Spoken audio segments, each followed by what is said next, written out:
Hello friends, very good morning to everyone. Let us crack NT UGC NET with Nishant. और आज की video में आपका बहुत बहुत स्वागत है। आई होप आप सब अपनी तैयारी अच्छे से कर रहे होंगे अपने जून 2024 के एनटीयूजीसी नेट की। तो आज की वीडियो में मैं लेके आया हूँ कॉमर्स पेपर 2 का इनकम टैक्स। और इनकम टैक्स में आज हम बेसिकली करने वाले हैं टोटल इनकम को कैलकुलेट किस तरह से करते हैं, उसके बेसिक स्टेप्स आज की वीडियो में हम कवर करने वाले हैं। और पीछे इनकम टैक्स में हमने थोड़े से बेसिक्स कवर किए थे, उसका मैं एक बार आपको रिव्यू दे देता हूं कि हमने पीछे क्या क्या किया था लेक्चर्स में। हमने टैक्स के बारे में पढ़ा था, टैक्स होता क्या है, किस टाइप के टैक्स होते हैं। साथ में हमने आर्टिकल के बारे में पढ़ा था, 246 क्लोज 3 आर्टिकल के बारे में पढ़ा था, जो कि इंडियन कॉन्स्टिट्यूशन में दिए गए, जिसमें 3 लिस्ट दी गई है हमें। First one is union list, state list and concurrent list.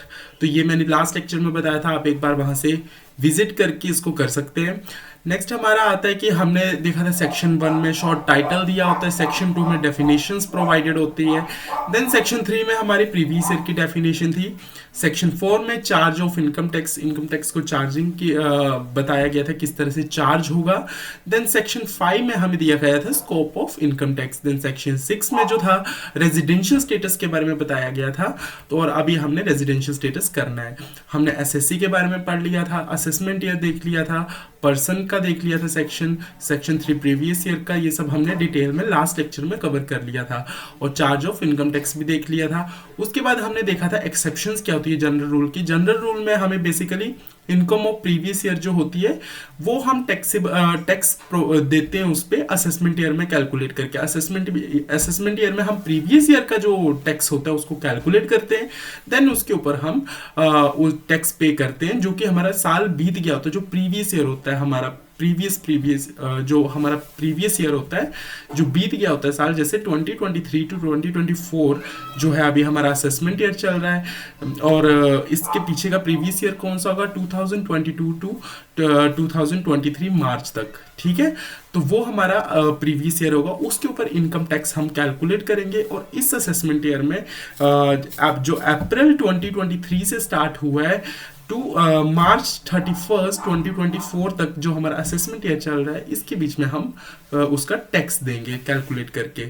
तो हमने इसकी एक्सेप्शंस भी की थी कि जब हम प्रीवियस ईयर का जो टैक्स है वो प्रीवियस ईयर में ही पे कर देते हैं, मतलब जिस साल में हमने इनकम कमाई उसी साल में हमें पे करना पड़ेगा। वो केसेस हमने देखे थे, जैसे शिपिंग बिजनेसेस होते हैं या फिर कोई बिजनेस लॉन्ग टर्म के लिए जो अभी क्लोज होने जा रहा है, कुछ डिसकंटिन्यू हो रहे बिजनेस, या फिर एओपी बीओआई एजीपी का जो पर्टिकुलर पर्पस के लिए फॉर्म की जाते हैं उनको हमें बंद करना होता है, तो हम उस साल का टैक्स उसी साल में पे कर देते हैं। या फिर कोई पर्सन अपनी प्रॉपर्टी ट्रांसफर करने जा रहा है तो उसको भाई उसी साल में हम टैक्स लगा देते हैं कि हाँ तू कर दे ट्रांसफर, लेकिन टैक्स तो तुझे देना ही पड़ेगा, ये गवर्नमेंट का कहना है, ठीक है। देन आज हम करने वाले जनरल स्टेप्स किस तरह से हम इनकम को कैलकुलेट करेंगे, ठीक है। तो बहुत इजी ये लेक्चर होने वाला है, तो आप सब साथ में बने रहिए और हम शुरू करते हैं आज का लेक्चर, ठीक है। तो देखिए कुछ जनरल स्टेप्स है कि किस तरह से हम टोटल इनकम जो है हमारी उसको कैलकुलेट करेंगे। तो सबसे पहले हम क्या करेंगे, रेजिडेंशियल स्टेटस को डिटरमाइन करेंगे। रेजिडेंशियल स्टेटस का पता लगाएंगे कि हमारी जो पर्सन जिसके हम इंडिविजुअल की इनकम कैलकुलेट करने वाले हैं, क्या वो इंडिया का रेजिडेंट है या नहीं है, ठीक है। ये भी पता लगाना बहुत जरूरी है, तभी उसको हम टैक्स पे करने के लिए बोलेंगे ना। अदरवाइज कोई पर्सन है जो नॉन रेजिडेंस है उसको तो हम टैक्स देने के लिए नहीं बोल सकते।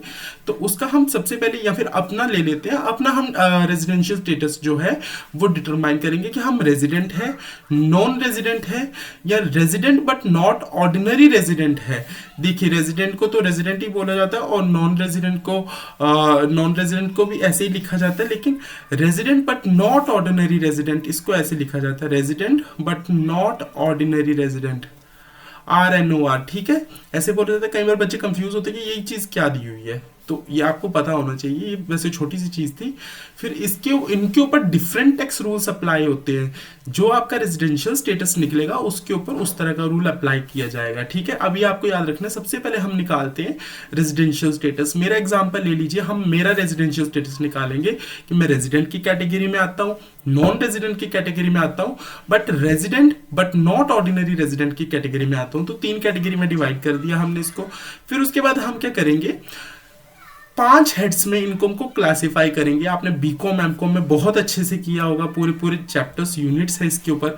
First one is income from salary, आप सैलरी से कितना पैसा कमा रहे हो। Then income from house property, आपकी जो हाउस प्रॉपर्टी है उससे आपको कोई इनकम हो रही है, आपको कोई प्रॉफिट्स हो रहे हैं। उसके बाद आता है profit and gains from business and profession. तो जो बिजनेस और प्रोफेशन है आपका, देखिए बिजनेस और प्रोफेशन में डिफरेंस होता है, ठीक है, ये चीज आपको पता होनी चाहिए। बिजनेस में जो बिजनेस तो हमारा एक तरह से जो भी हम कोई भी काम कर रहे हैं, मान लीजिए आप सोल प्रोप्राइटर है, आपने दुकान खोली, तो वो एक तरह से बिजनेस है, स्मॉल स्केल बिजनेस है। लेकिन प्रोफेशन क्या होता है, जिसमें हम अपनी एक्सपर्टीज को यूज करते हैं, हम अपने जो भी हमारे प्रोफेशनल स्किल्स होते हैं उनको अप्लाई करते हैं अपनी सर्विसेज देने के लिए। प्रोफेशन में हम सर्विसेज प्रोवाइड करते हैं, ठीक है। जैसे फॉर एग्जांपल टीचर या फिर जो भी आपके प्रोफेसर्स हैं, वो टीचर और प्रोफेसर जो है वो उनका ना बिजनेस है ना जॉब है, वो उनका प्रोफेशन है। उसके लिए या फिर डॉक्टर, उनको हम क्या पे करते हैं, फीस पे करते हैं, ठीक है। तो बिजनेस एंड प्रोफेशन में थोड़ा डिफरेंस होता है। तो अगर आपका बिजनेस है या प्रोफेशन है उससे आपको प्रॉफिट्स हो रहे हैं तो वो भी हम कैलकुलेट करेंगे तीसरे हेड में। और चौथा हेड आता है हमारा कैपिटल गेन्स। कैपिटल, देखिए कैपिटल एसेट्स होते हैं आपके पास, लैंड एंड मशीनरी, बिल्डिंग, ये सब आपके कैपिटल एसेट्स आ गए जिनके ऊपर बहुत ज्यादा लागत लगाई है आपने, तो उसके ऊपर आप कैपिटल गेन्स निकालेंगे। गेन्स का मतलब ये होता है कि प्रॉफिट, ठीक है। तो जो आपको फायदा हुआ है वो आप इस पे कैलकुलेट करेंगे। देन आप इनकम फ्रॉम अदर सोर्सेज देखेंगे, कहीं लॉटरीज वगैरह अलग अलग चीज़ों से तो नहीं आपको इनकम हो रही है, या फिर इंटरेस्ट से इनकम हो रही हो कई बार, क्या पता, या फिर आपने शेयर्स खरीदे थे उनके ऊपर डिविडेंड मिल रहा है। तो ये सब चीज़ें आप कैलकुलेट करेंगे इनकम फ्रॉम अदर सोर्सेज में। देन तीसरा स्टेप आपका आ जाता है, देखिए आपने अभी रेजिडेंशियल स्टेटस डिटरमाइन कर लिया, फिर उसके बेस पे आपने मेरी इनकम निकाल ली कि इनकम फ्रॉम सैलरी से कितना कमा रहा, हाउस प्रॉपर्टी से कितना, बिजनेस प्रोफेशन से कितना, कैपिटल गेन से कितना और अदर सोर्सेज से कितना।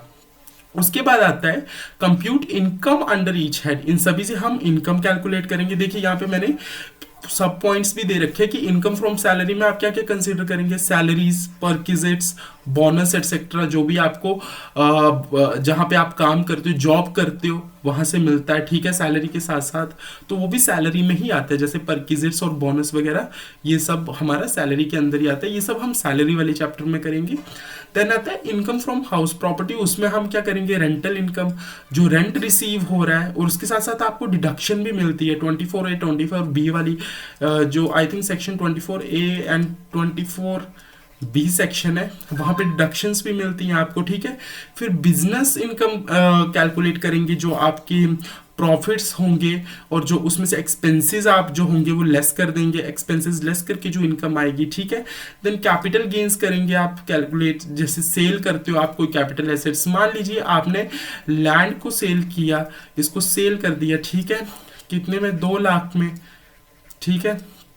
तो इसका जो अमाउंट था, जो अभी इसकी वैल्यू बची थी, इसकी ओरिजिनल वैल्यू जो बची थी वो मान लीजिए 1,50,000 थी। तो आपको 50,000 का क्या हो गया, गेन हो गया ना। तो ये 50,000 का प्रॉफिट जो है ये आप दिखाएंगे बिजनेस इनकम में, इसमें नहीं, कैपिटल गेन्स में। बिजनेस तो अलग होगा, ये कैपिटल गेन होगा, ठीक है। ये आपके बिजनेस से रिलेटेड नहीं है, ना ही आपकी जॉब से रिलेटेड है। और अदर सोर्सेज दिखा देंगे आप, जैसे इंटरेस्ट रिसीव करते हो या फिर डिविडेंड आप रिसीव करते हो, ठीक है, कहीं से आपने शेयर्स खरीदे थे, उसके ऊपर डिविडेंड पे किया। मान लीजिए आपके पास 12 लाख, मान लीजिए आपके पास 12 लाख तो नहीं, 1200 शेयर्स थे और उनके ऊपर आपको डिविडेंड मिल गया, तो वो जो डिविडेंड इनकम होगी वो शो करेंगे। या फिर मान लीजिए आपने किसी को लोन दे रखा था, ठीक है, या फिर आपने डिबेंचर्स खरीदे थे, ठीक है। ये पॉइंट बहुत अच्छा है, देखिए डिबेंचर्स खरीदे थे, डिबेंचर्स भी एक तरह से लोन होता है, तो वो आपने दे रखा था, उसके ऊपर आपको इंटरेस्ट मिल रहा है, ठीक है।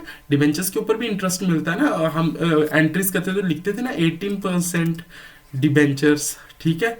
तो ये जो होता है 18% आपको इंटरेस्ट मिल रहा है इसके ऊपर, वो भी आप शो करेंगे इनकम फ्रॉम अदर सोर्सेज से, इन केस वो आपका बिजनेस नहीं है। तो अगर आपका काम ही है तो वो income from business and profession में आ जाएगा। लेकिन अगर वो आपका काम नहीं है, आपने बस मजे के लिए डिबेंचर्स खरीद लिए कि आपको कभी फ्यूचर में फायदा होगा, तो तब वो इनकम फ्रॉम अदर सोर्सेज में आएगा, क्योंकि वो आपके डेली के काम से अलग चीज है, ठीक है। तो अब नेक्स्ट स्लाइड पे चलते हैं। तो हम इनकम के स्टेप्स कर रहे थे, तो अभी आपको इतना समझ आ गया कि आपने रेजिडेंशियल स्टेटस कैलकुलेट कर लिया। उसके बाद आप 5 हेड्स लेंगे, उनकी इनकम, उससे आप अपनी इनकम कैलकुलेट करेंगे कि आपकी इनकम बनती कितनी है। उसके बाद क्या आएगा, आप डिडक्शंस देखेंगे चैप्टर 7, जो चैप्टर 6 के अंदर आपकी डिडक्शंस होंगी, वो सारी डिडक्शंस आप यहाँ पे क्लेम करेंगे, जैसे इन्वेस्टमेंट के ऊपर, इंश्योरेंस प्रीमियम के ऊपर, कंट्रीब्यूशन टू प्रोविडेंट फंड, ये सब आपने टर्म सुन रखी होंगी पहले से ही। उसके बाद लॉसेस को एडजस्ट करेंगे, एडजस्ट एनी लॉसेस इनकर under one head of income against income from other head. देखिए यहाँ पे बोला जा रहा है अलाउड अंडर द एक्ट। देखिए यहाँ पे बोला जा रहा है जो आपने लॉसेस इनकम इनकर किए हैं किसी एक हेड में और वो दूसरे हेड से कट जा रहे हैं, मान लीजिए आपकी सैलरी से तो देखिए कभी लॉस नहीं होता है, ठीक है। मान लीजिए हाउस प्रॉपर्टी से आप ले सकते हैं, चलिए बिजनेस इनकम से आपको लॉस हुआ मान लीजिए, और ये चीज़ भी आगे हम पढ़ेंगे कि किसका लॉस किससे कट हो सकता है।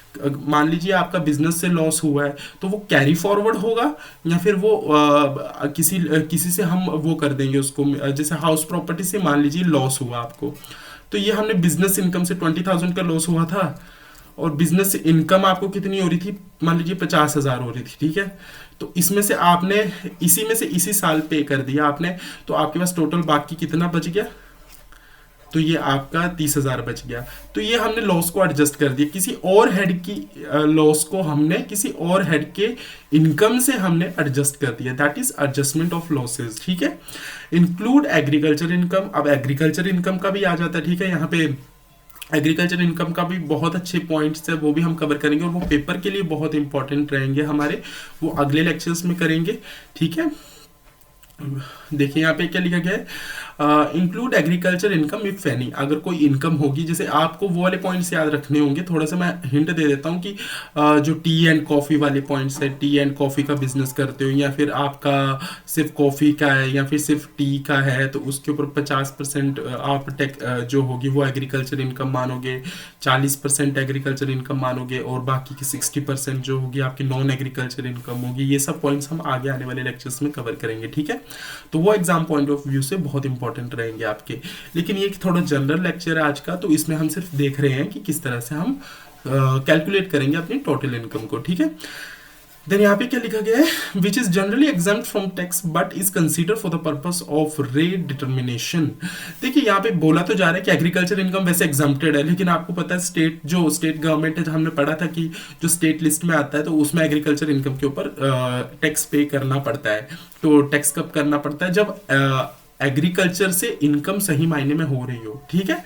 जैसे आपने वहाँ पे कुछ स्टोरेज वगैरह किया था, कुछ वेयर हाउस वगैरह बनाया हुआ, कुछ ऐसा आपका स्टोरेज हाउस है, तो उससे इनकम हो रही है, वो आपने रेंट पे दिया था, तो उन सब केसेस में और आप जब बेच रहे हो एग्रीकल्चर, जो भी आपका प्रोडक्ट निकल रहा है उसको आप बेच रहे हो, सेल कर रहे हो, तब आपको इनका उसके ऊपर टैक्स पे करना पड़ता है। और उसमें से भी हम कंसीडर करते हैं कि जैसे 40% मानेंगे हम एग्रीकल्चर इनकम में, बाकी का 60% नॉन एग्रीकल्चर मानेंगे, उसके ऊपर टैक्स मत दो, 40% के ऊपर दे दो, तो कुछ ना कुछ टैक्स तो वसूला जाता है, ठीक है।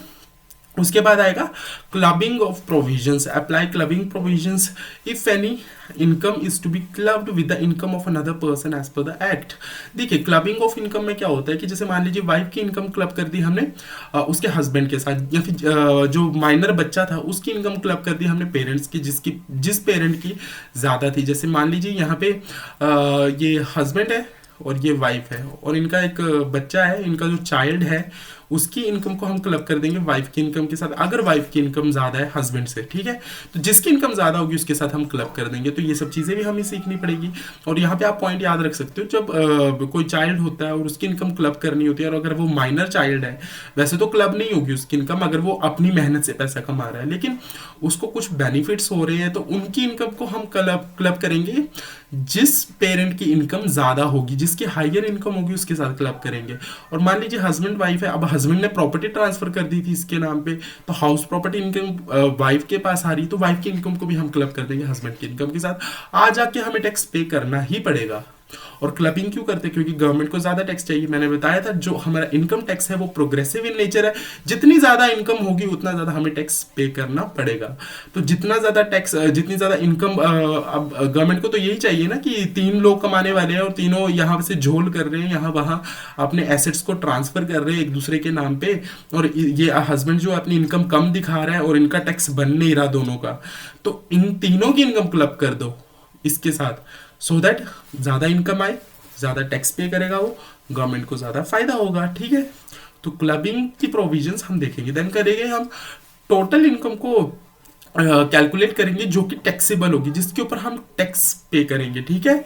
तो नेट इनकम कैलकुलेट करेंगे, उसके ऊपर हम टैक्सेबल जो टैक्सेबल इनकम या नेट इनकम बोल सकते हो, जिसके ऊपर हम अपना टैक्स पे करेंगे। Sum of the income from all heads, सभी हेड्स की इनकम, जो 5 हेड्स हमने देखे, सैलरी, हाउस प्रॉपर्टी वगैरह, और उसमें डिडक्शंस देखेंगे, एडजस्टमेंट्स करेंगे, और एग्रीकल्चर इनकम को भी करेंगे, और इससे हम पहुंच जाएंगे टोटल टैक्सेबल इनकम पे। देन कैलकुलेट करेंगे टैक्स लाइबिलिटी। अब उस टैक्सेबल इनकम पे कितना टैक्स बनता है वो देखेंगे हम। तो tax liability using the application tax slab rates देखेंगे, ठीक है। अब इसके ऊपर कितना टैक्स लगाएं वो टैक्स स्लैब रेट में दिया होता है। टैक्स स्लैब रेट हम देखेंगे अभी आगे आने वाले लेक्चर में, इस अगले लेक्चर में, ठीक है। फिर उसके बाद हम रिबेट्स देखेंगे और टैक्स क्रेडिट्स देखेंगे, या फिर कोई एडवांस टैक्स पे हो चुका है, या फिर टैक्स डिडक्टेड एट सोर्स है, तो वो सब हम चीज़ें देखेंगे, ठीक है। उसके बाद क्या करेंगे, arrive at the net tax payable और रिफंड। या तो हमारा देखिए रिफंड आ जाएगा, क्या पता एडवांस टैक्स की वजह से रिफंड आ जाए, ठीक है, कि हम पहले से पे कर चुके हैं। या फिर ऐसा हो सकता है कि नेट टैक्स निकल आए कि इतना टैक्स आपको पे करना पड़ेगा। तो इतना आज के लेक्चर में आई गेस इतना ही था।